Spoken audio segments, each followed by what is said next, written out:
മനുഷ്യ ശരീരം, മനുഷ്യജീവൻ ഇത് സംരക്ഷിക്കപ്പെടണമെന്നുള്ളത് ഇസ്ലാം നമ്മളോട് കണിശമായി നിഷ്കർഷിക്കുന്ന വിഷയമാണ്. ദീന് സംരക്ഷിക്കുന്നത് കഴിഞ്ഞാൽ പിന്നീട് ഇസ്ലാം പ്രാധാന്യം നൽകുന്നത് ഒരാളുടെ ജീവൻ്റെ, ഒരാളുടെ ശരീരത്തിൻ്റെ സംരക്ഷണമാണ്. അത് വളരെ പ്രധാനപ്പെട്ടതാണ്. വലാ തഖ്തുലൂ അൻഫുസകും ഇന്നല്ലാഹ കാന ബികും റഹീമ. നിങ്ങളുടെ നഫ്സിനെ നിങ്ങൾ വകവരുത്തരുത്.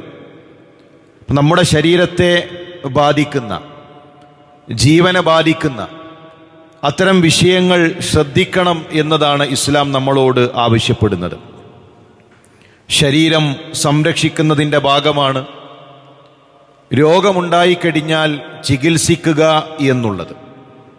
ശരീരത്തെ നശിപ്പിക്കുന്ന, നമ്മുടെ ശരീരത്തിന് ഹാനികരമാകുന്ന കാര്യങ്ങളിൽ നിന്ന് മാറി നിൽക്കുന്നത് പോലെ തന്നെ പ്രധാനപ്പെട്ട വിഷയമാണ് നമ്മുടെ ശരീരത്തിനെ ബാധിക്കുന്ന രോഗങ്ങളുണ്ടായാൽ, നമ്മുടെ ജീവനെ ബാധിക്കുന്ന വിഷയങ്ങളുണ്ടായിക്കഴിഞ്ഞാൽ അതിന് ചികിത്സ നടത്തുക എന്നുള്ളത്.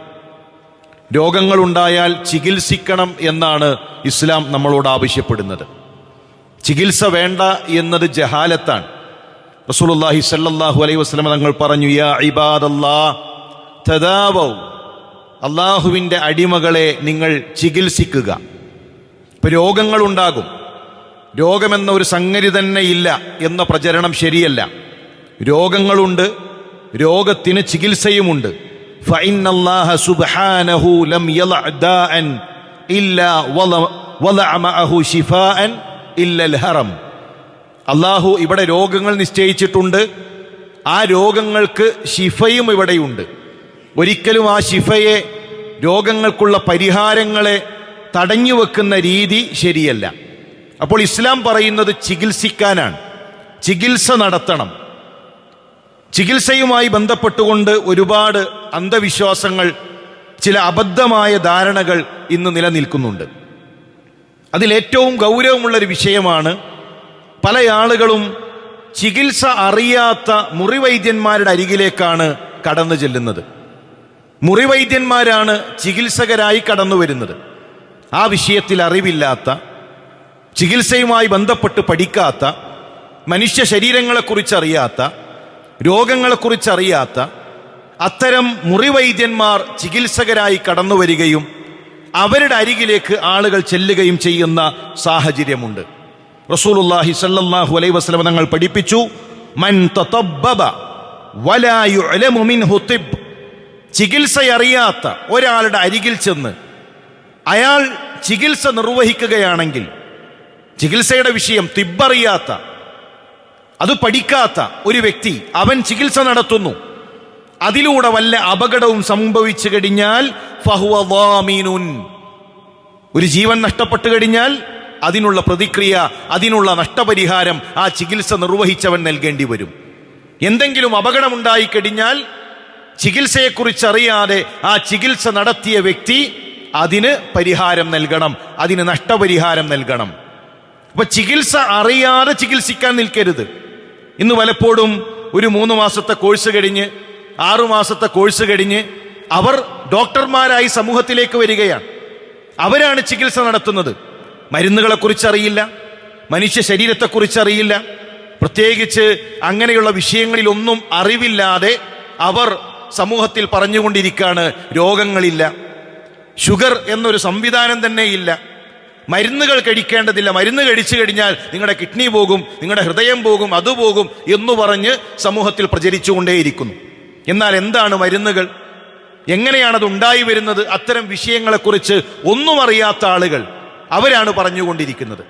ലാബിൻ്റെ ആവശ്യമില്ല, ഹോസ്പിറ്റലുകളുടെ ആവശ്യമില്ല, അതുപോലെ തന്നെ എക്സ്റേയുടെ ആവശ്യമില്ല, ലാബ് അത് നഷ്ടമാണ്, സ്കാനിങ്ങിൻ്റെ ആവശ്യമില്ല.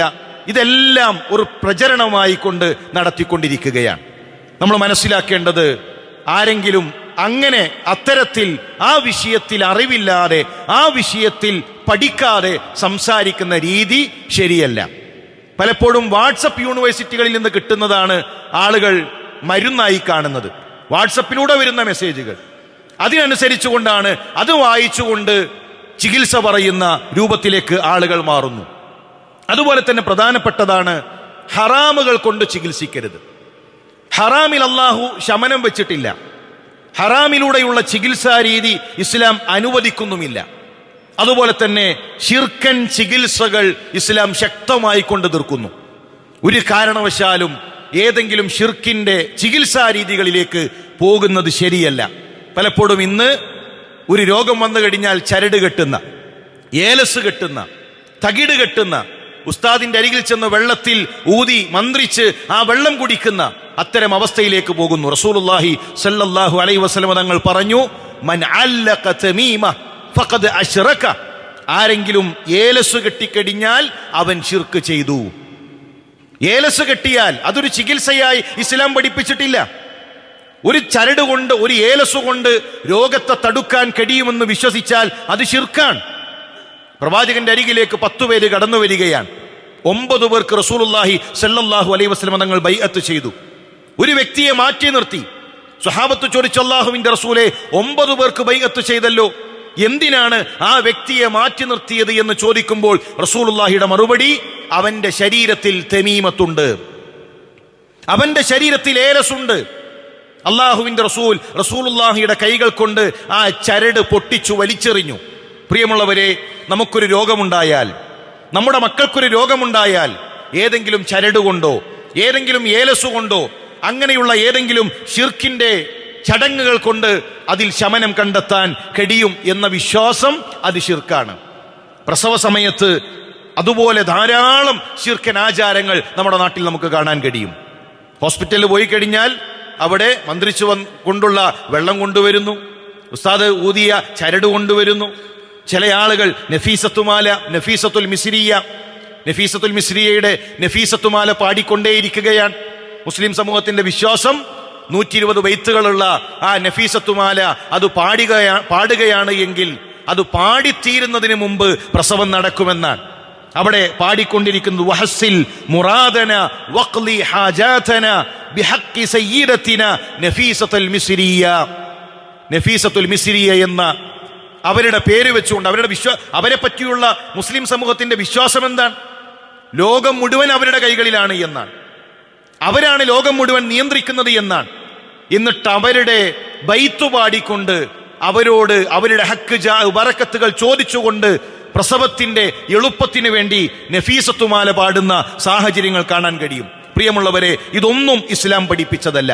ഇസ്ലാം പറയുന്നത് ചികിത്സിക്കണം, അനുവദനീയമായ ചികിത്സാ രീതികൾ സ്വീകരിക്കണം. അല്ലാതെ ചികിത്സിക്കാതെ അത് പനിച്ചു തീരട്ടെ. എന്നിട്ട് ചെറിയ കുട്ടികൾ അവർ പനി കൊണ്ട് പ്രയാസപ്പെടുമ്പോൾ പോലും ഹോസ്പിറ്റലിലേക്കൊന്നു പോകാതെ അല്ലെങ്കിൽ മറ്റു ചികിത്സാ രീതികൾ സ്വീകരിക്കാതെ ആ കുട്ടികളെ പ്രയാസപ്പെടുത്തുന്നവരുണ്ട്. എല്ലാ പനിയും ഒരുപോലെയാണോ? എല്ലാ പനികളും ഒരുപോലെയാണോ? അപകടങ്ങളായിട്ടുള്ള പനികളുണ്ട്, രോഗങ്ങളുണ്ട്. മുറി, അതിന് മരുന്ന് കെട്ടേണ്ടതില്ല, അത് ഉണങ്ങിത്തീരും. അള്ളാഹു പ്രകൃതിയിൽ വെച്ചിട്ടുള്ള സംവിധാനങ്ങളുണ്ട്. അതുകൊണ്ട് തന്നെ നമ്മൾ ഇനി പുറത്തുനിന്നൊരു ചികിത്സ തേടേണ്ടതില്ല എന്ന് പറയുമ്പോൾ ആ ചികിത്സ നേടിയ സലഫുകൾ അത് മനസ്സിലാക്കിയില്ലേ? ഉമർ ഖത്താബ് റളിയല്ലാഹു തആലയുടെ ശരീരത്തിൽ കുത്തേറ്റു. ആ മുറിവ് അത് പൂടിപ്പോകും, അത് ഉണങ്ങിപ്പോകും, അതുകൊണ്ട് ഇനി ചികിത്സ വേണ്ടതില്ല എന്നാണ് ഉമർ റളിയല്ലാഹു തആല തീരുമാനിച്ചത്. ചികിത്സ തേടിയില്ലേ? വൈദ്യന്മാരവിടെ എത്തിയില്ലേ? ആ കാലഘട്ടത്തിലെ പ്രഗത്ഭരായ വൈദ്യന്മാർ ഉമർ റളിയല്ലാഹു തആല ചികിത്സിച്ചില്ലേ? അള്ളാഹുവിന്റെ റസൂൽ സല്ലല്ലാഹു അലൈഹി വസല്ലം തങ്ങൾ മരുന്ന് കഴിച്ചത്, സ്വഹാബാക്കൾ മരുന്ന് കഴിച്ചത് ഇസ്ലാമിക ചരിത്രത്തിലില്ലേ? പലപ്പോഴും ദീനിന്റെ പേര് പറഞ്ഞുകൊണ്ട് ഇത്തരം ചികിത്സകൾ കൊണ്ടുവരുന്നുണ്ട്. വളരെ ഗൗരവത്തിൽ ഈ വിഷയം നാം നോക്കിക്കാണേണ്ടതുണ്ട്. അള്ളാഹുവിന്റെ റസൂൽ സല്ലല്ലാഹു അലൈഹി വസല്ലം തങ്ങളുടെ സദസ് മഹാനായ ഉസാമത്ത് ഇബ്നു ശരീഖ് റളിയല്ലാഹു തആല പറയുന്നു, ഞാൻ അള്ളാഹുവിന്റെ റസൂലിന്റെ അരികിലേക്ക് വന്നു. റസൂലുള്ളാഹിയുടെ സ്വഹാബാക്കൾ വഅസ്ഹാബുഹു കഅന്നമാ അലാ റൂസിഹിം അത്വയ്ർ, തലയിൽ ഒരു പക്ഷി ഇരിക്കുന്ന ആളുകളെ പോലെ റസൂലുള്ളാഹിയുടെ സ്വഹാബാക്കൾ ആ സദസ്സിലിരിക്കുന്നു. അഥവാ അവരുടെ ശ്രദ്ധ മാറിപ്പോകുന്നില്ല. പ്രവാചകൻ പറയുന്നത് അത്രയും ശ്രദ്ധയോടുകൂടെ അവർ കേൾക്കുന്നു. വസല്ലംതു, ഞാൻ റസൂലുള്ളാഹിയോട് സലാം പറഞ്ഞു, ഞാൻ അവിടെ ഇരുന്നു. ഫജഅൽ അഅറാബ് മിൻ ഹാഉന വഹാഉന, അറാബികൾ അവിടെ റസൂലുള്ളാഹിയുടെ സദസ്സിലേക്ക് വന്നു. അറാബികൾ എന്ന് പറഞ്ഞാൽ വിദ്യാഭ്യാസമില്ലാത്തവരാണ്, ഗ്രാമീണരാണ്. ആ ഗ്രാമപ്രദേശങ്ങളിലുള്ള ആളുകൾ വന്ന് അവർക്ക് ചോദിക്കാനുള്ളത്, യാ റസൂലല്ലാഹ്, അള്ളാഹുവിന്റെ റസൂലേ, അനതദാവാ, ഞങ്ങൾ ചികിത്സ നടത്തേണ്ടതുണ്ടോ, ഞങ്ങൾ ചികിത്സ സ്വീകരിക്കേണ്ടതുണ്ടോ? റസൂലുള്ളാഹിയുടെ മറുപടി, തദാവൗ, നിങ്ങൾ ചികിത്സിക്കുക. രോഗങ്ങളുണ്ടായാൽ ചികിത്സ നിങ്ങൾ നിർവഹിക്കണം, ചികിത്സ തേടണം. അന്ന് ആ കാലഘട്ടത്തിൽ ഉണ്ടായിരുന്ന അന്നത്തെ മനുഷ്യരുടെ വിദ്യാഭ്യാസത്തിനും അവരുടെ പരിചയങ്ങളിലൂടെയും അവർ മനസ്സിലാക്കിയ പിന്നെ ചികിത്സാ രീതികൾ സ്വീകരിക്കണം. അവിടെ വെറും റസൂലുള്ളാഹി പഠിപ്പിച്ച തിബ്ബ് മാത്രമല്ല, തേനു മാത്രമല്ല, കരിഞ്ചീരകം മാത്രമല്ല, സംസം കുടിക്കുക മാത്രമല്ല, അന്ന് ഭൗതികമായ വിദ്യാഭ്യാസങ്ങളിലൂടെ അവർ നേടിയെടുത്ത ചികിത്സാ രീതികൾ സ്വീകരിക്കാൻ അള്ളാഹുവിന്റെ റസൂൽ സല്ലല്ലാഹു അലൈഹി വസല്ലം തങ്ങൾ അവരോട് പറയുന്നു. എന്നിട്ട് അള്ളാഹുവിന്റെ റസൂൽ പറഞ്ഞു, വാർദ്ധക്യമല്ലാത്ത ഏതു കാര്യങ്ങൾക്കും ശമനമുണ്ട്. വാർദ്ധക്യത്തിന് പരിഹാരമില്ല. വാർദ്ധക്യം എത്തിക്കഴിഞ്ഞാൽ പിന്നീട് അതിന് പരിഹാരമില്ല. മറ്റു രോഗങ്ങൾ, അന്നവർക്ക് സുപരിചിതമായ രോഗങ്ങളുണ്ട്, ആ രോഗങ്ങൾക്ക് ചികിത്സയുണ്ട്. ആ ചികിത്സ നിങ്ങൾ തേടണമെന്ന് റസൂലുള്ളാഹി സ്വല്ലല്ലാഹു അലൈഹി വസല്ലം തങ്ങൾ അറാബികൾക്ക് മറുപടി നൽകുകയാണ്. അപ്പോൾ പ്രിയമുള്ളവരെ, ഇസ്ലാം പഠിപ്പിക്കുന്നത് രോഗമുണ്ട്, ആ രോഗങ്ങൾക്ക് ചികിത്സയുണ്ട്, ആ ചികിത്സകൾ സ്വീകരിക്കണം. ചൂഷണമാണ് എന്ന് പറഞ്ഞുകൊണ്ട് ആ ഒരു വാതിൽ തന്നെ കൊട്ടിയടക്കുന്ന രീതി ശരിയല്ല. പുതിയ മോഡേൺ മെഡിസിനിൽ ചൂഷണങ്ങളുണ്ട്, യാഥാർത്ഥ്യമാണ്. ഏതു മേഖലയാണ് ചൂഷണമില്ലാത്തത്? ഏതു മേഖലയാണ് ചൂഷണത്തിൽ നിന്ന് മുക്തമായിട്ടുള്ളത്? മതരംഗത്ത് ചൂഷണമുണ്ടല്ലോ, ദീനീ പ്രഭാഷണങ്ങളിൽ ചൂഷണമുണ്ടല്ലോ. അതുകൊണ്ട് ഇനി ദീനീ പ്രഭാഷണങ്ങളെ പാടില്ല എന്ന് പറയാൻ കഴിയുമോ? മതരംഗം തന്നെ ചൂഷണമാണ്, അതുകൊണ്ട് മൊത്തം പ്രശ്നമാണ് എന്ന് പറയാൻ കഴിയുമോ? ചൂഷണമില്ലാത്ത മാർഗങ്ങൾ നമ്മൾ സ്വീകരിക്കണം. വിശ്വസ്തരായ ഡോക്ടർമാരെ സമീപിക്കണം. അനുവദനീയമായ ഇസ്ലാം അനുവദിച്ച ഏതു ചികിത്സാ രീതിയാകട്ടെ, ആ ഏതു ചികിത്സാ രീതിയും ഒരു മുസ്ലിമിനെ സംബന്ധിച്ചിടത്തോളം സ്വീകരിക്കാം. അതുകൊണ്ട് തന്നെ അത്തരം വിഷയങ്ങൾ കൃത്യമായി മനസ്സിലാക്കാൻ അള്ളാഹു നമുക്ക് തൗഫീക്ക് നൽകി അനുഗ്രഹിക്കട്ടെ.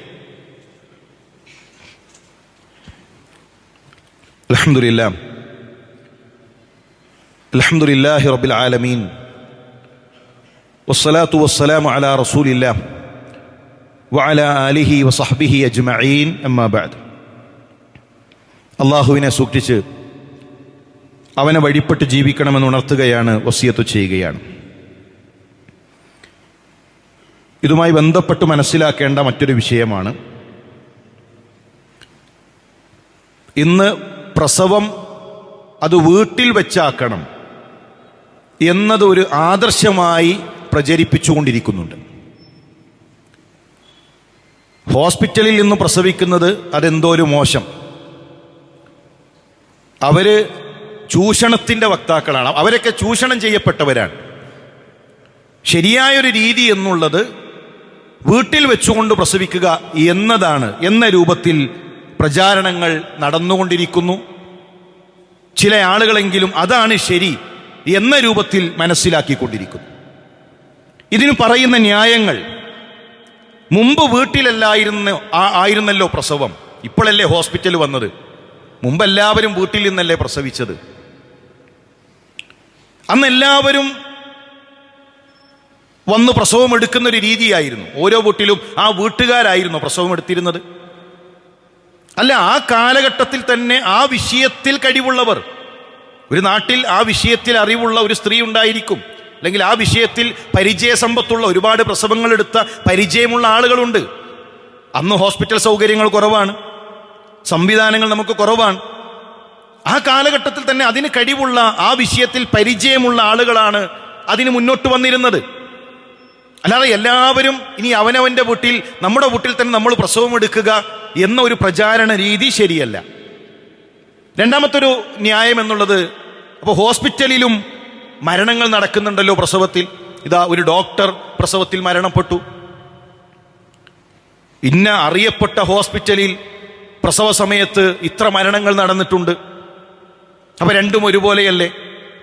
നമ്മളൊരാളോട് പറയാണ് ബൈക്ക് ഓടിക്കുമ്പോൾ ഹെൽമറ്റ് ധരിക്കണം, അപ്പൊ അയാൾ തിരിച്ചു പറയണത് ഇന്ന ആള് ഹെൽമറ്റ് ധരിച്ചിട്ടോ ആക്സിഡന്റ് ആയി മരിച്ചല്ലോ. കാറ് നിങ്ങൾ ഡ്രൈവ് ചെയ്യുമ്പോൾ സീറ്റ് ബെൽറ്റ് ധരിക്കണം, അത് നിങ്ങൾക്ക് സുരക്ഷയാണ്. അതൊന്നുമില്ല. കാരണം എൻ്റെ പരിചയത്തിൽ ഒരാൾ സീറ്റ് ബെൽറ്റ് ധരിച്ചിട്ടും അയാൾ അപകടത്തിൽ മരണപ്പെട്ടു. മദ്യപിച്ചുകൊണ്ട് വാഹനം ഓടിച്ചാൽ അപകടമുണ്ടാകുമെന്ന് പറഞ്ഞാൽ എത്ര ആളുകൾ മദ്യപിക്കാതെ ആക്സിഡന്റായി മരണപ്പെട്ടിട്ടുണ്ട് എന്ന് പറഞ്ഞാലോ? ഏതിലാണ് സുരക്ഷിതത്വമുള്ളത്? അതാണ് നമ്മൾ ശ്രദ്ധിക്കേണ്ടത്. വീട്ടിൽ വെച്ചുകൊണ്ട് ഒരു പ്രസവം എടുക്കുന്നു, ഒരു ബ്ലീഡിംഗ് ഉണ്ടായി, കുട്ടിക്ക് ബ്രീത്തിങ്ങിന്റെ ശ്വാസ സംബന്ധമായ പ്രയാസങ്ങൾ ഉണ്ടായി. എന്താണ് ആ വീട്ടിൽ അവിടെയുള്ള പരിഹാരം? ആ പ്രസവം എടുക്കുന്ന ഒരാളെ സംബന്ധിച്ചിടത്തോളം അവരുടെ മുന്നിലുള്ള പരിഹാരം എന്താണ്? ഒരുപാട് പ്രസവങ്ങൾ ഒരുപക്ഷെ പ്രയാസങ്ങളില്ലാതെ തീരും, അതൊരു വലിയ രോഗമൊന്നുമല്ല. പക്ഷെ നമ്മൾ സ്വീകരിക്കേണ്ട മുൻകരുതലുകളുണ്ടല്ലോ. ഹോസ്പിറ്റലിലാണെങ്കിൽ അവിടെ ഇനി അതിനുള്ള പരിഹാരങ്ങളില്ല എങ്കിൽ ആംബുലൻസ് സംവിധാനങ്ങളുണ്ട്, പരിചയ സമ്പത്തുള്ള ഡോക്ടറുണ്ട്, മറ്റു മെഡിക്കൽ സംവിധാനങ്ങൾ അവിടെയുണ്ട്. ഒരു സുരക്ഷിതം എന്നുള്ളത് അത് വളരെ പ്രധാനപ്പെട്ടതാണ്. സുരക്ഷിതത്വം ഉറപ്പുവരുത്തുക. അപകടങ്ങൾ പിന്നെ നമ്മുടെ പരിചയത്തിൽ ഉണ്ടായിട്ടില്ല എന്നതുകൊണ്ട് ഒരു അപകടവുമില്ലാത്ത വിഷയമാണ് പ്രസവം എന്ന് കരുതരുത്. എത്രയെത്ര അപകടങ്ങൾ ഉണ്ടായിട്ടുണ്ട്. അപ്പൊ അത് വളരെ പ്രധാനപ്പെട്ടതാണ്. അത്തരം സുരക്ഷകൾ നമ്മൾ ഒരുക്കുക എന്നുള്ളത്. നമ്മുടെ വീട്ടിൽ ഒരു പ്രയാസം വന്നാൽ തന്നെ ഹോസ്പിറ്റലിലേക്ക് എത്താനുള്ള ആ സമയം, അത് ഒരുപാട് സമയമെടുത്തിട്ടാണ് നമുക്ക് അവിടേക്ക് എത്താൻ കഴിയുക. അതുപോലെ തന്നെ മറ്റൊരു ന്യായം പറയാറുള്ളത്, മൃഗങ്ങളൊന്നും ഹോസ്പിറ്റലിൽ പോകാറില്ലല്ലോ. ആന പ്രസവിക്കുന്നു, ആന ഹോസ്പിറ്റലിലാണ് പ്രസവിക്കുന്നത്. എത്ര പ്രസവിക്കുന്നു? ഇവിടെ പൂച്ച പ്രസവിക്കുന്നു, മറ്റു മൃഗങ്ങൾ പ്രസവിക്കുന്നു. ഈ മൃഗങ്ങൾ വസ്ത്രം ധരിക്കുന്നുണ്ടോ? ഈ മൃഗങ്ങൾ വിദ്യാഭ്യാസ സ്ഥാപനങ്ങളിൽ പോകുന്നുണ്ടോ? അപ്പൊ മറ്റു മൃഗങ്ങളുടെ അതുപോലെയാണോ മനുഷ്യൻ? മനുഷ്യന്റെ വിദ്യാഭ്യാസത്തിനനുസരിച്ചുകൊണ്ട് അവൻ പുതിയ കണ്ടെത്തലുകൾ നടത്തിയിട്ടുണ്ട്. അതിനനുസരിച്ചുകൊണ്ടുള്ള സൗകര്യങ്ങൾ സ്വീകരിക്കണം. അള്ളാഹു നൽകിയ നിഅമത്താണ് മനുഷ്യന് ചിന്തിക്കാൻ, പുതിയ കാര്യങ്ങൾ കണ്ടെത്താൻ. ആ പുതിയ കണ്ടെത്തലുകൾക്കനുസരിച്ചുകൊണ്ട് അത്തരം കാര്യങ്ങൾ നമുക്ക് സ്വീകരിക്കാം. മുമ്പ് എങ്ങനെയാണ് ഒരു തേനീച്ച കൂട് നിർമ്മിച്ചത് അതുപോലെയാണ് ഇന്നും നിർമ്മിക്കുന്നത്. തേനീച്ചയുടെ കാലഘട്ടം, അതിന്റെ തുടക്കം മുതൽ ഇന്നു വരെ അതിനൊരു മാറ്റമില്ല. മനുഷ്യന്റെ കൂടോ എത്ര മാറ്റങ്ങൾ വന്നു, സാങ്കേതിക വിദ്യകളിൽ എത്ര മാറ്റങ്ങൾ വന്നു. മനുഷ്യന്റെ പഠനത്തിനനുസരിച്ചുകൊണ്ട്, അവന്റെ കണ്ടെത്തലുകൾക്കനുസരിച്ചുകൊണ്ട് പുതിയ സൗകര്യങ്ങൾ, പുതിയ കാര്യങ്ങൾ അവർക്ക് സ്വീകരിക്കാം. അത് ഇസ്ലാം അനുവദിച്ചതാണ്. അതെന്തിനാണ് നമ്മൾ കുടുസാക്കുന്നത്? അതുപോലെ തന്നെ പറയുന്ന മറ്റൊരു ന്യായമാണ്, ഇതൊരു പ്രകൃതിപരമായ വിഷയമല്ലേ, ഇതൊരു രോഗമൊന്നല്ലല്ലോ. പ്രകൃതിപരമായ വിഷയമാണ്. എല്ലാ പ്രസവങ്ങളിലും പ്രയാസം ഉണ്ടാകണമെന്നില്ല. പക്ഷെ ഒരു പ്രയാസമുള്ള ഒരു അവസ്ഥയിലേക്ക് പോയി കഴിഞ്ഞാൽ, ഒരു പ്രതിസന്ധി മുന്നിൽ വന്നു കഴിഞ്ഞാൽ, കുഞ്ഞിനൊരു പ്രശ്നമുണ്ടായി, അല്ലെങ്കിൽ നമ്മുടെ ഇണക്കൊരു പ്രശ്നമുണ്ടായി, അവരുടെ ജീവൻ ആര് വില നൽകും? അതാണ് റസൂലുള്ളാഹി പറഞ്ഞത്, ചികിത്സിക്കാൻ അറിയാത്തവർ അവർ ഇതിലേക്ക് വന്നൊരു അപകടം വരുത്തി വെച്ചാൽ അതിന്റെ വമാൻ, അതിന്റെ നഷ്ടപരിഹാരം അവൻ നൽകണം. ജീവൻ എന്ത് നഷ്ടപരിഹാരമാണ് നമുക്ക് നൽകാൻ കഴിയുക? വീട്ടിലൊരു മരണം നടന്നാൽ, നമ്മുടെ കുഞ്ഞിനൊരു മരണം നടന്നാൽ, അത് ഖദറാണെന്ന് പറഞ്ഞ് നമ്മൾ സ്വീകരിക്കേണ്ടത് സ്വീകരിക്കാതെ മരണപ്പെട്ടാൽ അത് ഖദറാണെന്ന് പറയാൻ കഴിയുമോ? ഒട്ടകത്തെ കെട്ടിയിട്ടിട്ടാണ് തവക്കുൽ. കെട്ടിയിടണം, ചെയ്യേണ്ടത് ചെയ്യണം, സുരക്ഷകൾ നമ്മൾ ഒരുക്കണം, എന്നിട്ടാണ് തവക്കുൽ. ഒട്ടകത്തെ കെട്ടിയിടാത്തൊരു തവക്കുലില്ല. അത് വളരെ പ്രാധാന്യത്തോടുകൂടി ഇത്തരം വിഷയങ്ങൾ നമ്മൾ മനസ്സിലാക്കേണ്ടതുണ്ട്. ഒരു മുസ്ലിമിന്റെ ജീവൻ, ഒരു മുസ്ലിമിന്റെ ശരീരം വളരെ പ്രധാനപ്പെട്ടതാണ്. ചികിത്സ ഇസ്ലാം അനുവദിച്ചതാണ്. ചികിത്സ നിർവഹിക്കേണ്ടവർ ആ വിഷയത്തിൽ അറിവുള്ളവരാണ്, ആ വിഷയത്തിൽ പഠിച്ചവരാണ്. ചികിത്സയുടെ മേഖല, ഏതു മേഖലയും അങ്ങനെ തന്നെ. നമുക്കൊരു മേഖലയിൽ അറിവുണ്ടെങ്കിൽ ആ വിഷയം മനസ്സിലാക്കിയാലാണ് അത്തരം കാര്യങ്ങൾ സംസാരിക്കേണ്ടത്. അല്ലാതെ നമ്മൾ സ്ഥിരമായി മരുന്ന് കഴിച്ചുകൊണ്ടിരിക്കുന്ന രോഗികൾ, അവരുടെ മരുന്ന് നിർത്തിവെച്ച് മരുന്നിൻ്റെ ഒന്നും ആവശ്യമില്ല, ഇതൊന്നുമില്ല, നമ്മളൊരു മെസ്സേജ് വായിച്ച് അല്ലെങ്കിൽ ഒരു ക്ലാസ് കേട്ട്, ഒരു പ്രസംഗം കേട്ട് അത് പ്രചരിപ്പിക്കുന്ന രീതി ശരിയല്ല. അത്തരം വിഷയങ്ങളിൽ ആഴത്തിൽ പഠിച്ചവർ, അത് ഇന്ന് അള്ളാഹു ഒരുപാട് നിഅമത്തുകൾ നൽകി, ഒരുപാട് പഠിക്കാൻ ഒരുപാട് ആ മേഖലകളിൽ മുന്നോട്ട് പോകാനുള്ള സൗകര്യങ്ങൾ നമ്മുടെ മുന്നിലുണ്ട്. അത്തരം സൗകര്യങ്ങൾ ഉപയോഗപ്പെടുത്തുന്ന ഒരു രീതിയാണ് നാം സ്വീകരിക്കേണ്ടത് എന്ന് പ്രത്യേകം ഓർമ്മപ്പെടുത്തുകയാണ്. അതിൻ്റെ അർത്ഥം മോഡേൺ മെഡിസിൻ അതുപോലെയുള്ള മറ്റു മേഖലകളിൽ ചൂഷണങ്ങളില്ല, അത് മുഴുവൻ പരിശുദ്ധമായ രീതി എന്നതല്ല. ചൂഷണങ്ങളുണ്ട്, പലയിടങ്ങളിലും കച്ചവടങ്ങളുണ്ട്. മനുഷ്യന്റെ ബുദ്ധിയിലൂടെ അവൻ കണ്ടെത്തുന്ന അവന്റെ അറിവാണ്. അതിന് പോരായ്മകളുണ്ടാകും, ന്യൂനതകളുണ്ടാകും, പ്രശ്നങ്ങളുണ്ടാകും. എന്നാൽ ആ ഒരു സംവിധാനം തന്നെ തെറ്റ്, അതിലേക്ക് പോകുന്ന രീതിയെ തെറ്റ്, അത് ദീനിനെതിരാണ് എന്ന് പറഞ്ഞ് ദീനിനെ ഇത്തരം വിഷയങ്ങളിലേക്ക് കൂട്ടുപിടിക്കുന്ന രീതി ശരിയല്ല. അതോടൊപ്പം പ്രവാചകൻ സല്ലല്ലാഹു അലൈഹി വസല്ലം തങ്ങൾ പഠിപ്പിച്ച ചികിത്സാ രീതികൾ, പ്രാർത്ഥനകൾ, ഇതെല്ലാം വിശ്വാസിയെ സംബന്ധിച്ചിടത്തോളം വളരെ പ്രധാനപ്പെട്ടതാണ്. അത്തരം പ്രാർത്ഥനകൾ നമ്മുടെ ജീവിതത്തിൽ ഉണ്ടാകണം. പ്രഭാതത്തിലെ പ്രദോഷത്തിലെ പ്രാർത്ഥനകൾ, അദ്കാറുകൾ നമ്മുടെ ജീവിതത്തിൽ ഉണ്ടാകണം. അതോടൊപ്പം ഭൗതികമായി നമ്മൾ ചെയ്യേണ്ട രീതികൾ അത് നാം തുടരുകയും ചെയ്യണം. അള്ളാഹു വിഷയങ്ങളെ മനസ്സിലാക്കാൻ കൂടുതൽ ആഴത്തിൽ അള്ളാഹുവിന്റെ ദീനു പഠിക്കാനുള്ള തൗഫീഖ് നമുക്കെല്ലാം നൽകി അനുഗ്രഹിക്കട്ടെ. അള്ളാഹു നമുക്ക്